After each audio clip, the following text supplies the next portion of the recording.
everyone. Welcome to my show. Be sure to hit like, follow, and subscribe on YouTube and Twitch for all my exclusive content.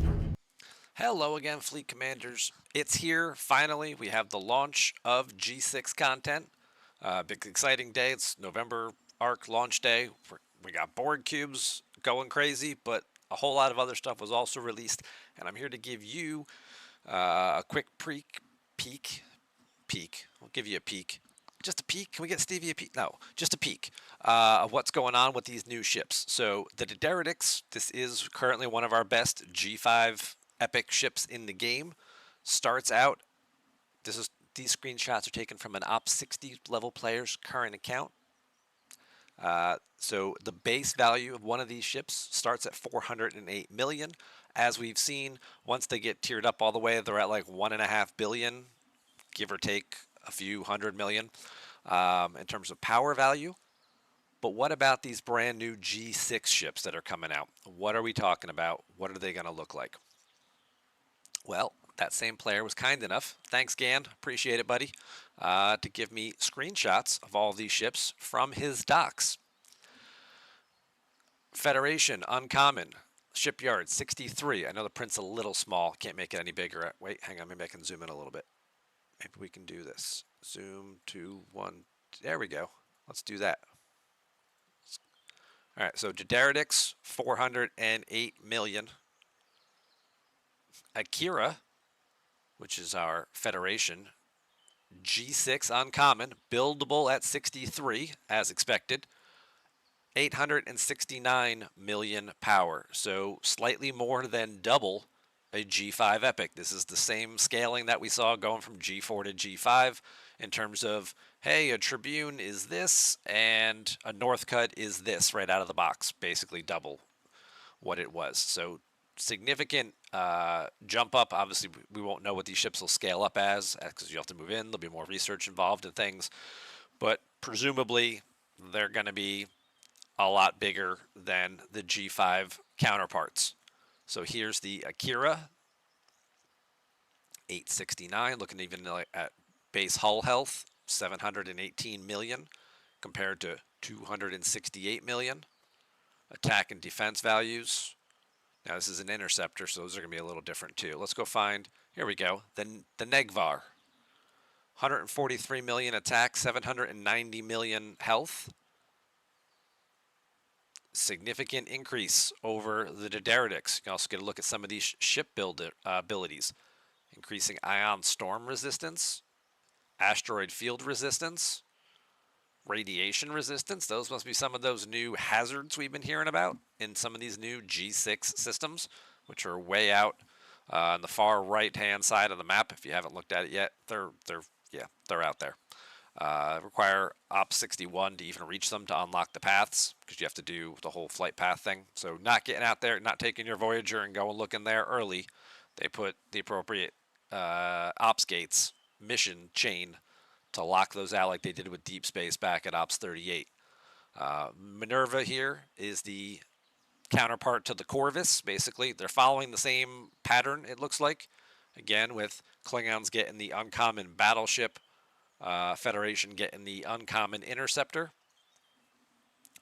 which is exactly what they did in G4 and G5.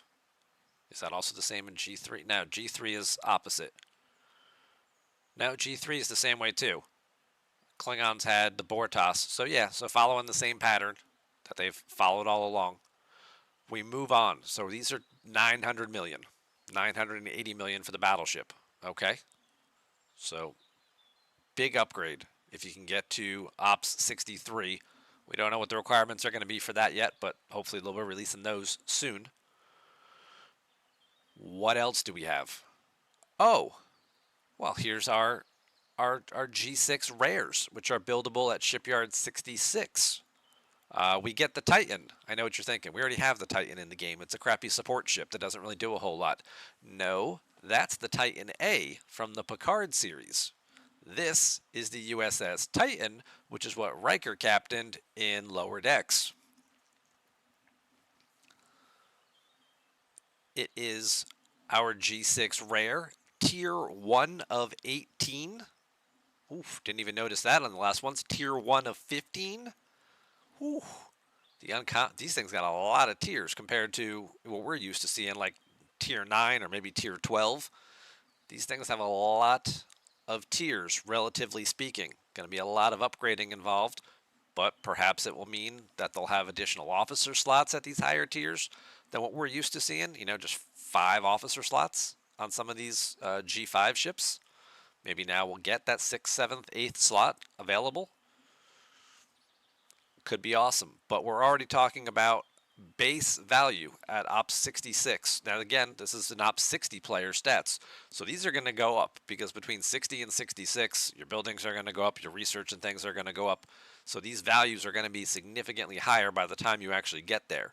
But right out of the box, we can see this is already 1.35 billion, which means it's basically equal in terms of power value, which is unfortunately is all we have to compare it to right now, like a tier 11 or tier 12 epic of the G5 content. So those big Daenerydexes you've been seeing flying around your server for months or maybe even a year or two, depending on, how quickly your server progressed.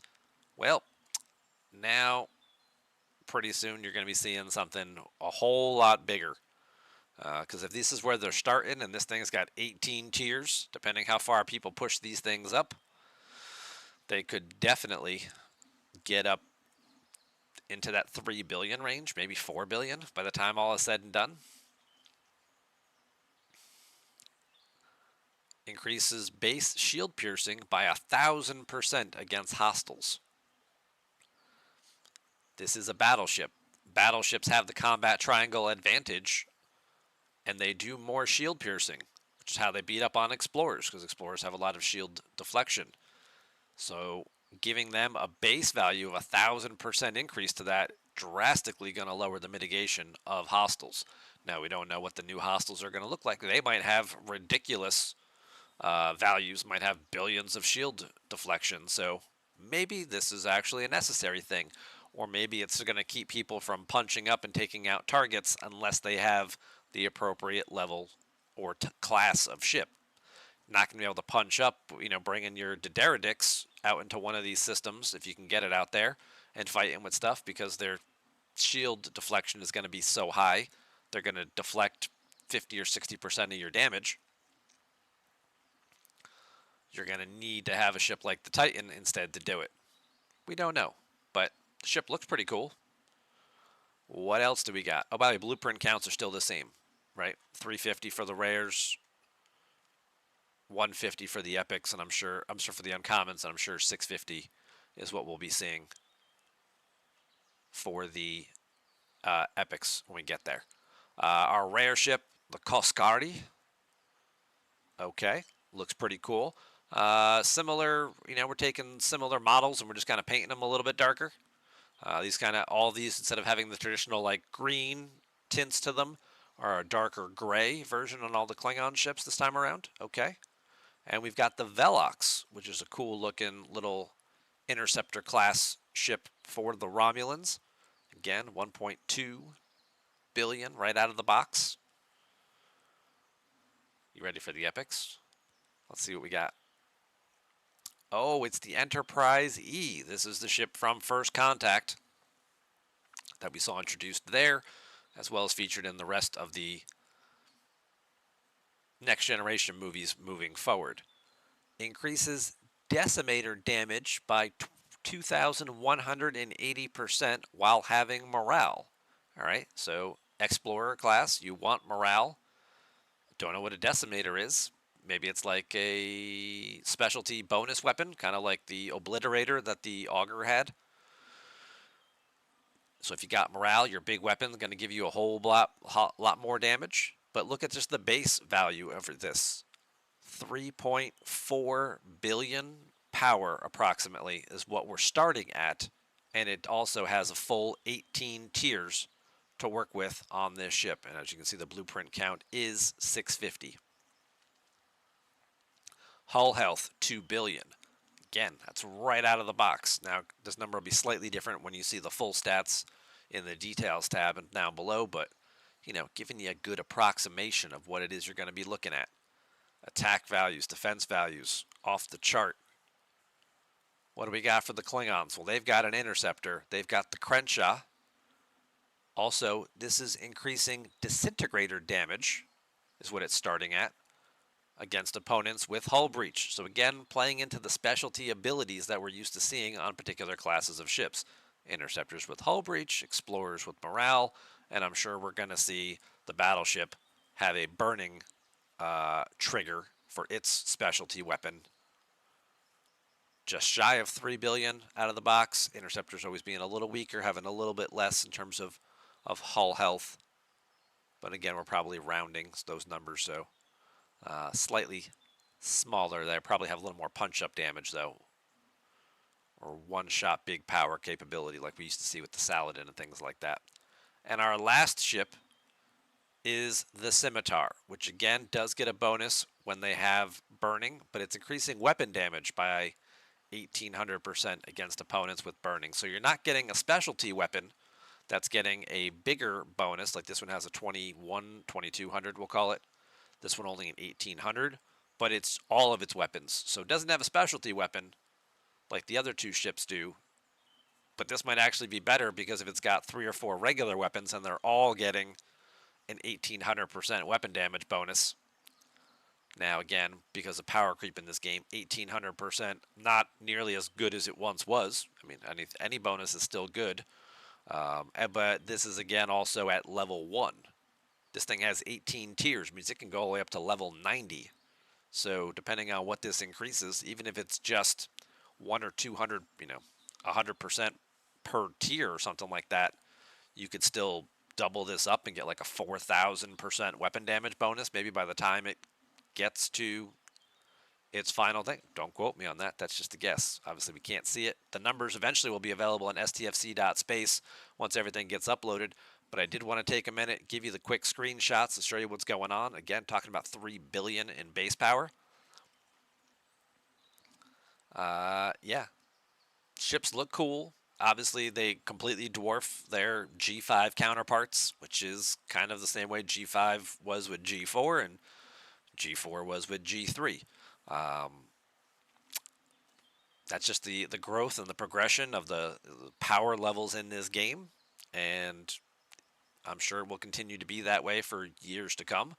In case you're someone who likes mining, take a quick peek at the mining ships. You've got a 12-tier uncommon available at Shipyard 61. This is basically the Nova version 2.